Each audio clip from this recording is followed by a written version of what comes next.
is District Sentinel Radio, newscast of record for the left. I'm Sam Sachs. I'm Sam Knight. We're broadcasting out of the Sentinel Fort in Washington, D.C. Check out the website, districtsentinel.com. What's up, Pisstown pals? It's good to be with you all again. That's not catching on in the chat, unfortunately. That's what we were hoping. I mean, we were hoping Pisstown pals was going to catch on. You're telling me it's not? People are using Sam Fam in the chat. Fam. Yeah. Jeremy says it's canon, nothing to be done. And I mean, we can just keep going with Pisstown pals. All right. Well, if we keep saying Pisstown pals enough, maybe they'll bend to our will. But I'm open to Sam Fam. I'm open to Sam Fam. Anyways, hello. In other news, Luke says he's finally set up at his new job. Sucks here as always. Oh. Congrats, Luke. And condolences. Christopher says, I'm still hungover from all the post 9/11 unity yesterday. I got so many high fives and hugs. This country is so great again. Yes. Joseph says, what up, Sam Fam?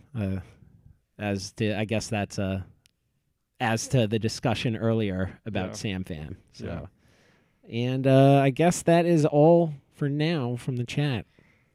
Special thanks to folks at the IWW who sent us some swag. We've got these mugs, strike mugs, Wildcat strike mugs. They're good mugs. We also got, you can see a portion of the flag just over Sam Knight here that we've got. That's good. It's a very good flag. It's the also anarcho-syndicalist flag with the IWW cat right in the middle, looking as fierce as ever. We also have this with the IWW cat, and we think is Hebrew. We do think it's Hebrew. It doesn't seem to be Yiddish, but we might be wrong. If you know what that means, let us know. Yeah, or if you send it to us, let us know. Thank you. Thank you. Sure. Yes, thank you. We hadn't checked the mail in a while, and we had all these packages in the mail, which was it's always nice to get stuff in the mail when you're not expecting it. We also got some books. Someone sent us a book. That's right. Feel free to send us whatever you want. P.O. Box 43106. P.O. Box 43106, Washington, D.C. 20010. That's our post office mailing. That's right. We also got an electronic grinder. Oh, yeah. Someone sent us an electronic grinder. But I was furiously looking through the DMs to try to remember who to thank for the IWW stuff, but it has slipped my mind, I confess. So thank you, whoever sent us the IWW swag, and slide into the DMs if you want to claim the glory. These mugs are for left-handed people, though, because I want to drink it with my right hand, but it doesn't show the logo on it. I have to drink it with my left hand. Well, when you drink it with your right hand, then you get to see the logo yourself. So I actually disagree. Okay. This in this scenario, though, we do want to drink with our left hand. So we're not seeing the picture of the poster, but we want the camera to see it. So in this case, it's left-handed, but the mugs are right-handed. Okay. So there's some banter news I found. What do you got? Right before recording. Towns are evacuating right now in the Carolinas. We have Hurricane Florence barreling toward the Carolinas. It looks like now it's turning south slightly. But so there's this town. So it looks like we'll be spared. We will be spared. But there's this town near the South Carolina border in North Carolina called Leland, and it had to revise an evacuation order because a previous iteration of the order said you couldn't bring guns. And then no one laughed. And then gun owners reached out and complained, and they changed the order. How else are we going to keep the hurricane away other than by shooting at it? That is a Facebook group right now, is it not? It. Yeah. Shooting guns at Hurricane Florence. Maybe the reason they wanted to explicitly ban guns was because of that Facebook group. Probably. Let's hope not. Either way, they clarified and said if you're a legal gun owner, you can evacuate with your gun. If we had Glad we've settled that. Glad that's been cleared up. If we had the rights to it right now, we would fade out right there with "Rock You Like a Hurricane." If we would have thought about it beforehand, we would have just played it anyways. We don't really care about rights on this show. That's true. It would just cut off our listeners in like 148 countries or something, like we did last time. Plus, we shouldn't transition out of the pre-show banter yet because I have to issue a correction. Ooh. I said yesterday the zine is coming out on the 10-year anniversary of the Lehman collapse, the Lehman Brothers collapse. It's actually coming out the day before. It's coming out Friday. Saturday is the Lehman collapse anniversary, so just wanted to clear that up. Thanks for doing that. Okay, get to haikus. Haiku. We're going to read some haiku a little bit later on in the show. But first, we're going to read haiku. There's no such thing as haikus. We'll read some poetry. It's Wednesday, September 12th, 2018. Here's the news.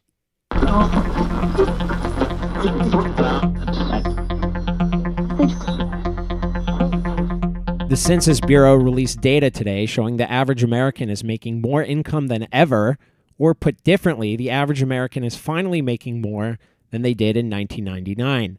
The release shows that the median household income last year was $61,372, above what it was at its last peak at the end of last millennium by $290 in inflation-adjusted terms.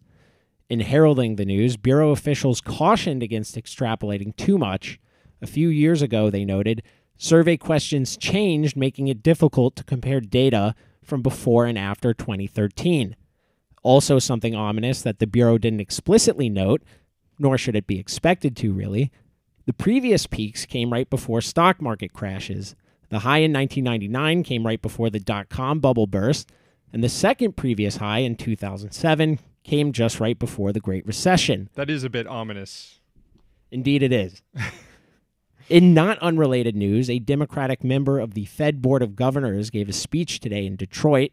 Lael Brainerd offered a positive outlook on the economy, but warned about the market for corporate debt.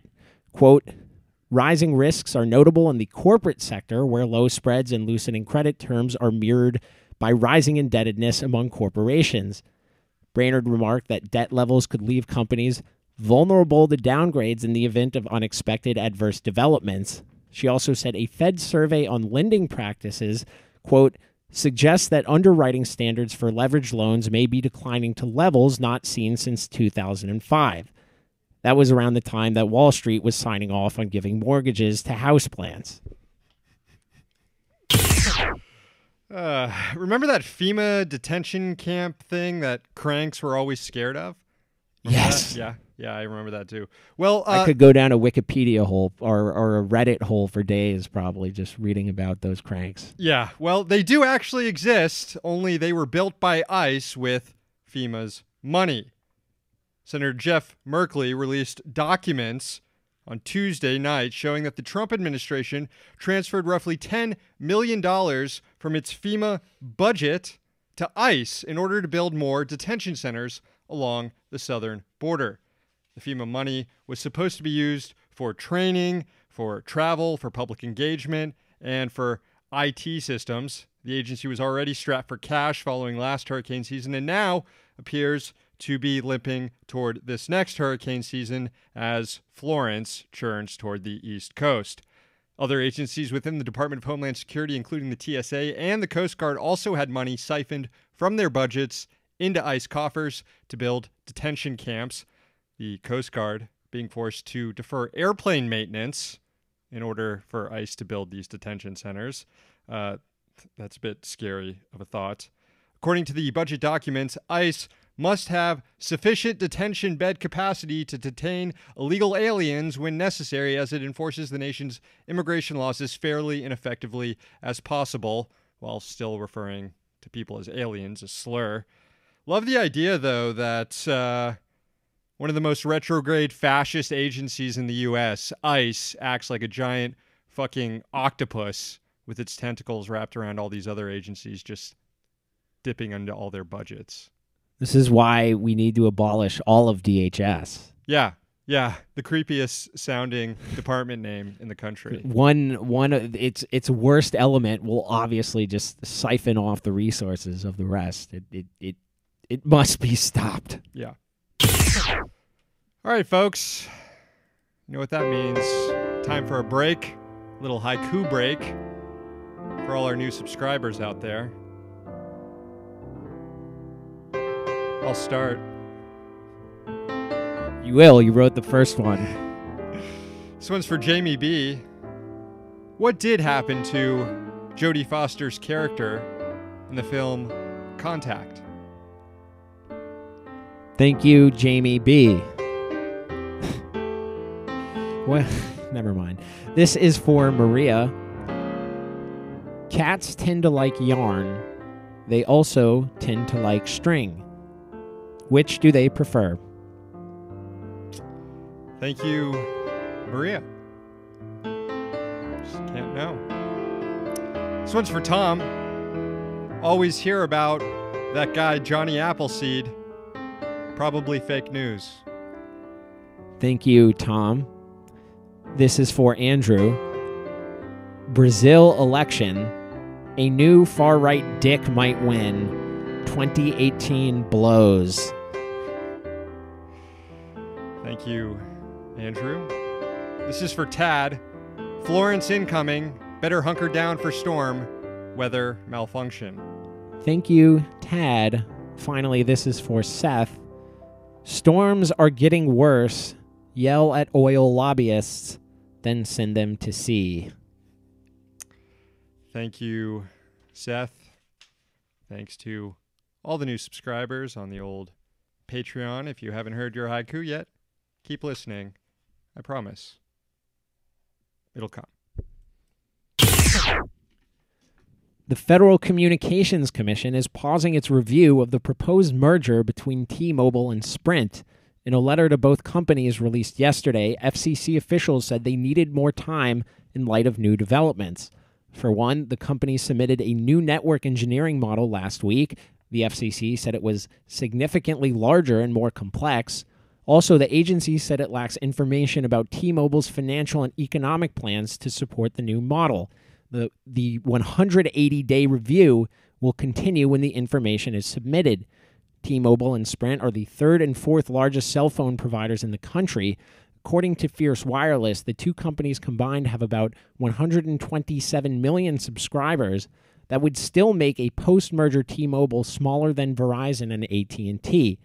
Separate from the FCC review, the Justice Department Antitrust Division is examining the proposed acquisition. And full disclosure, I am one of the T-Mobile subscribers.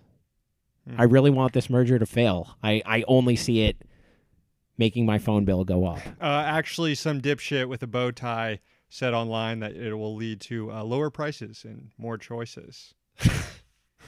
It always does.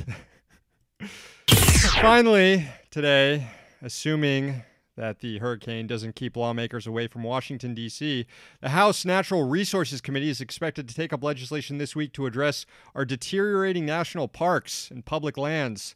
The Restore Our Parks and Public Lands Act would divert revenue that the U.S. government already collects from energy producers on public lands and offshore sites to pay for improvements on those same public lands and parks. There's an estimated $11 billion maintenance backlog. That's according to the National Park Service. This reminds me of the estimated $4 trillion infrastructure deficit around the country. We just, as a nation, have stopped building shit altogether, stopped improving stuff, stopped upgrading things. It's great. Unless, like mansions. We build mansions all over the place still. Anyways, this legislation offers much needed, but ultimately pretty meager support for public lands, which is why it has attracted bipartisan support. The bill is sponsored by Democrat Raul Grijalva and Republican Rob Bishop. First off, it doesn't raise any new revenue from fossil fuel companies operating on public lands. It just redirects current revenue. Half of current revenue, in fact, that isn't currently being put to other uses will go into this fund. But the bill also caps the amount of revenue that can go toward maintenance projects at $1.3 billion per year because, we don't want to be too helpful when it comes to helping our national parks and public lands that, again, are facing an $11 billion maintenance backlog. Interior Secretary Ryan Zinke, as a lawmaker, used to approve this idea. He pushed for it. The Hill reports that the Trump administration also supports the bill. And that's going to do it for the newscast today. Before we go, let's check on the old listener rant line. Hey, fellas, it's Keister. I listened to your interview with Katie Halper over the weekend, and I believe she brought up that she writes now and then for The Nation, and I really want to see if I can spark a conversation among you guys or have other callers call in to see if anyone still reads The Nation. I quit The Nation in 2016 when they consistently shit all over Bernie Sanders. It was nonstop. And so, in my opinion, they had become an establishment rag. I'm really interested. Does anybody really read The Nation anymore? They may have come back to the left a little bit. So I'm really just curious. All right, fellas, keep up the good work. What do you think, Sam? I mean, I wasn't that avid of a reader of The Nation to begin with. I did notice a lot of their coverage during the campaign, but I think that The Nation is even still slightly better than some of its other cohorts in the arena. Referring to Mother Jones, say Mother Jones. Also, you can see The Atlantic has been publishing some really awful shit too lately. Even today, there was an article about was it Hamilton or Madison's greatest fear or something? I don't know. I have read some of The Nation fairly recently. Michelle Chen still writes for The Nation. Yeah, and there are still good people who write there, and The Nation has been a place that has tried to quell some of the Russiagate hysteria of all the other outlets. Full disclosure: The Nation has published me once. Ooh, hello. But yeah, I mean, the general comments about the quality of The Nation and how often I feel like I hear people say, "Hey, you really need to read this piece in The Nation," I feel is like it's not what it used to be. Yeah. Anybody in the chat room saying anything today? Definitely. We have Pisstown Pals is catching on, but there is resistance. Slowly building. There is resistance. I think there might be room for both, quite frankly. Okay. And Colin says, got him with that mug logic, talking about the IWW swag. Jason says, what that mouth cam do, talking about the mouth cam. You're on mouth cam. We have a lot of love for the flag. Luke likes the flag. Jeremy likes the flag. Hell yeah. Luke is saying gumball, which is a reference to Brett from Street Fight's cat, who is a Street Fight Radio. The cat is black. And Colin says, put him up if you're a wobbly, and the hands up emoji, and then that gets a few responses. Nice. Sounds like the listeners are fired up. Well, loving that live chat. Yeah, the live chat's fun as hell. These are the perks of being a subscriber here.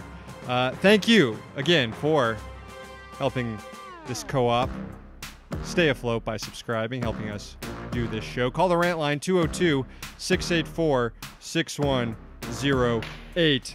Sponsors of the show include the Congressional Dish podcast hosted by Jen Briney. Find it at congressionaldish.com. Another sponsor, levelnews.org. We still are putting up content on the free stream District Sentinel Radio on SoundCloud, iTunes, Stitcher, and TuneIn. Stay tuned for the Sentinel News Dump later today. We're here in D.C., so you don't have to be.